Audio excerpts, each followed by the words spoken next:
m'appelle Monsieur José Matufweni. D'accord, très bien. Et votre... Le père de Bradley. Le père de Bradley. Voilà. Très bien. Et votre camarade? Moi, je m'appelle Monsieur Dieudonné Magnan, le père à Bonnetti Magnan. D'accord, très bien.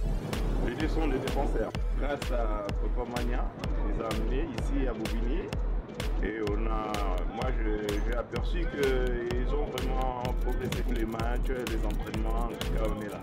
Souvent quand on sort à l'extérieur, le nom de Bobigny n'est pas vraiment connu par la plupart des enfants. Quand on parle de Bobigny, on se demande Bobigny c'est quoi, tout ça. Mais bon, au fur et à mesure, depuis l'année passée, la façon dont ils ont joué, la première fois comme je voudrais poser la question, je ne croyais pas qu'il y avait quand même des matchs, une bonne chose. Bon, pour cette catégorie-là, c'est la première fois. Sinon, souvent, on filme les matchs de l'équipe senior et d'autres matchs, les entraînements de différentes catégories pour pouvoir montrer comment ça se passe au sein du club. Tout simplement pour que les parents puissent voir qu'est-ce que font leurs enfants quand ils ne sont pas forcément là. Et que les enfants eux-mêmes puissent avoir un retour sur leur entraînement et voir la dynamique qui constitue au niveau du club. Ouais, mais c'est bien. C'est bien. Tout ce qu'on peut suggérer, quoi. En termes disons des conseils, il y a eu beaucoup plus d'entraînement. Et bon, le sérieux, il y en a, mais on voudrait que ça soit un peu plus encore. Bon, on a confiance là, dans tous les cas. On vous remercie. Je dis aussi, et samedi, tu verras ce que c'est. Ici, l'exercice technique, il faut travailler pied droit, pied gauche, de façon à voir de quoi vous êtes capable, de situation de jouer ou prévu. Point rouge, une tasse deux, allez, ça dit, à la main, et interdiction de remettre le ballon.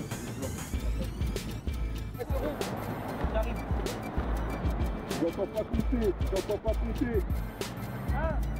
Le Novan, il est joker, il doit être les deux équipes. Voyez plus loin, ça tombe, rouge. Décroche Mohamed, décroche. Et ouais, tu frappes dans la surface. Décrocher, ça vous laisse l'espace. Pas mal Gaëtan. Ouais. Et là c'est gauche. Ok Maudit. Ouais, allez, c'est bon, accélère. Le cadre, garde ton corps équilibré. Allez, encore. Appliquez-vous, pédale plus dirigée vers la cible. Allez, on y va. On tourne là-bas. Allez, vous avez exercice, vous n'êtes pas passé. Ah, je chauffe après tu rentres. Allez, on enchaîne. Ouais, ok, Otman, et là on envoie. Revenez par les côtés. On va vous tirer dessus, revenez par les côtés. Le ça Gaëtan, le pied droit, le geste il est bon. Pied gauche, c'est pas bon. Alors que le geste, ça doit être le même. Allez, le cadre, Alex. Ah, Gaëtan, c'est où que la suite? Pied gauche, pied droit, le geste il part bien. Pied gauche, il part normal. Ça va bien, non? Alors, on y va. Alexandre Ziata, éducateur U15A à l'AFB cette année. D'accord. Ça fait combien de temps que tu entraînes Ça fait, je crois que c'est ma 8e année. 8e année? Ouais, c'est ma 8e année. Et sinon, en tant que joueur, je joue d'ailleurs encore en senior ici, en senior A, dans les buts. Et voilà. D'accord. Et toi, c'est une vocation comment c'est venu comment le fait de vouloir entraîner ou d'entraîner les jeunes, c'est venu comment? Ouais, si, on peut dire ça, une vocation. En fait, quand j'étais petit, je jouais. Les entraîneurs, dans leur manière d'être avec moi, de m'apprendre les choses, ils me faisaient, enfin, comment dire, ils me donnaient envie de moi aussi à apprendre aux autres. Donc voilà, je suis vite mis à l'âge de 16 ans à encadrer. Enfin, au début, c'était avec les tout petits, les débutants, et après, voilà, de fil en aiguille, on grandit, on évolue. Je suis passé par les 13 ans, et là, ça fait maintenant 3 ans que je suis avec les U15. D'accord. Et ça se passe comment? Ils sont réceptifs à ton discours? C'est compliqué, c'est comment? En fait, ça dépend des années. Il y a des années où ils sont plus réceptifs que d'autres, il y a des années un peu moins. Là, cette année, on va dire paradoxalement, ils sont un peu moins réceptifs mais un peu plus performants parce qu'au classement on est pas mal, il reste 4 matchs et si on finit bien on peut espérer monter en division supérieure donc c'est bien. C'est magnifique. Et toi, qu'est-ce que tu leur demandes à l'entraînement là, c'est très technique, je vois il y a des ateliers, qu'est-ce que toi tu recherches durant l'entraînement privé, qu'est-ce que tu recherches? Bah, le but du jeu c'est qu'ils s'améliorent individuellement, même si le football c'est un sport collectif, mais bon à cet âge-là, le but du jeu c'est qu'ils acquièrent un maximum de savoir-faire technique, tactique, aussi un petit potentiel, commencer à développer leur potentiel physique de façon à évoluer. Moi personnellement en tant que joueur, quand j'étais petit, maintenant avec du recul, je me dis que peut-être j'ai pas forcément tout eu. J'ai pas forcément tout eu parce que voilà à l'époque les entraîneurs étaient peut-être pas forcément diplômés, etc. Même si je leur en veux pas, c'était comme ça.